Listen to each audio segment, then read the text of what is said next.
Good morning दोस्तों, आप देख रहे हैं यूट्यूब चैनल मैथ पाठशाला और मैं आपको क्लास 8 का आज अध्याय नंबर 3 इसका नाम है ज्यामितीय आकृति की समझ और इसको इंग्लिश में पढ़ेंगे अंडरस्टैंडिंग ऑफ जियोमेट्रिकल शेप्स।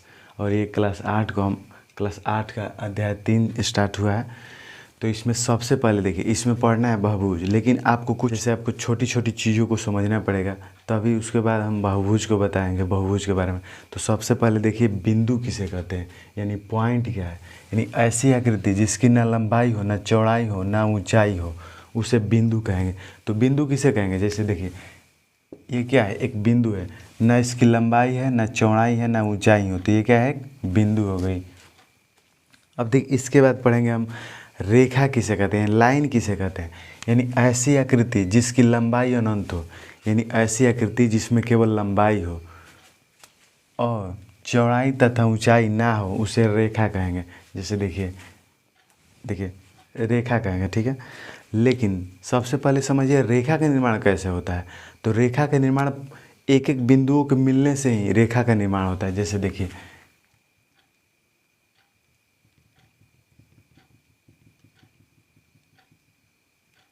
इस तरह अनंत बिंदुएं आप रखिएगा और इसको मिला लीजिएगा,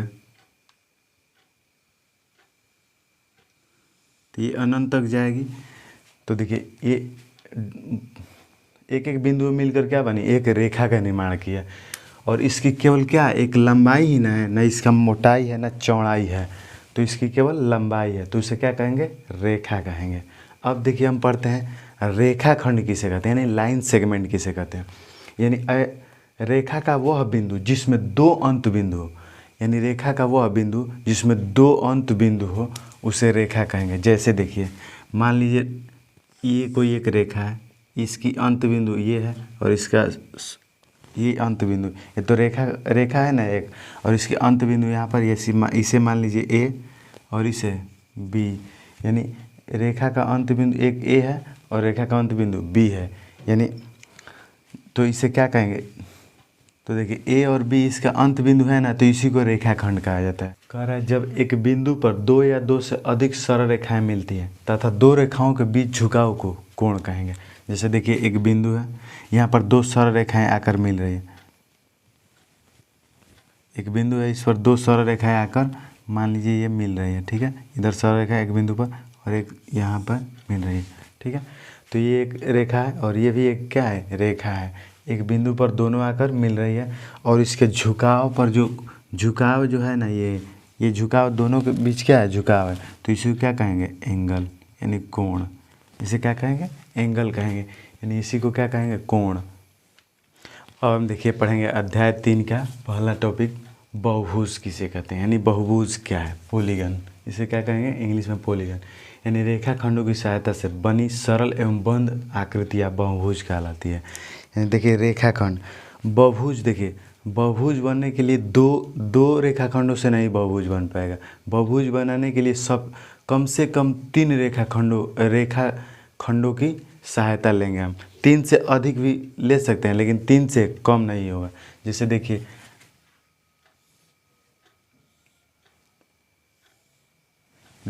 इसमें 3 रेखाखंड, मान लीजिए पॉइंट ये है, ये पॉइंट, इसका भी पॉइंट ये, यानी इसमें 3 रेखा मिल रही है तो बहुभुज का निर्माण करिए। जैसे दो रेखाखंड से तो आप नहीं खींच सकते हैं ना, बहुभुज का निर्माण नहीं हो पाएगा।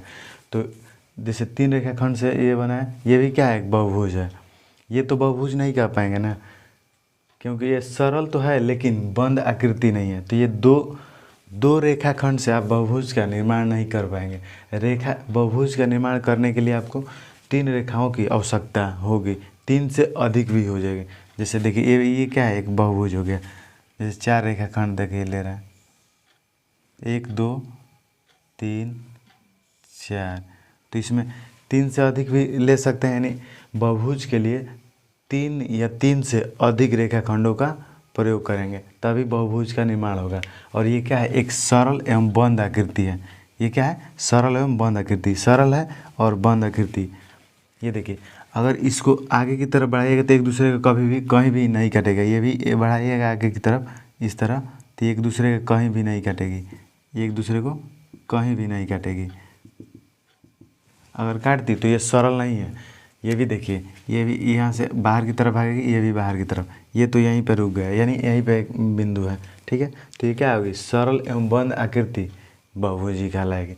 तो बहुभुज में आपको ध्यान रखना है कि 2 रेखाखंडों से बहुभुज का निर्माण नहीं होगा, कम से कम 3 रेखाखंडों की ज़रूरत पड़ेगी आपको बहुभुज का, उसी से निर्माण हो पाएगा। अब देखिए बच्चों, इसमें हम देखेंगे कि शीर्ष क्या होता है और भुजा क्या होती है। तो देखिए, जैसे एक बहुभुज है, इसमें 3 रेखाखंड मिले हुए हैं। मान लीजिए ये ए, बी और सी। तो देखिए, जो इसका जहाँ पर ये दोनों रेखाएं, ये रेखाखंड मिलती है, उसी को क्या कहेंगे, शीर्ष कहेंगे। ये एक यहाँ पर भी मिल रही है, यहाँ पर भी मिल रही है, टॉप इसके जो शीर्ष है, शीर्ष बिंदु क्या होता है, शीर्ष को ही शीर्ष बिंदु कहते हैं। जैसे इसका शीर्ष क्या हो जाएगा, तो इसमें यानी एक बहुभुज है, इसमें शीर्ष कितने हैं, तो शीर्ष ए है, शीर्ष बी भी है और शीर्ष सी भी है। तो इसका शीर्ष क्या क्या हो गया, इसको भी शीर्ष कहेंगे, यानी शीर्ष ए, बी और सी।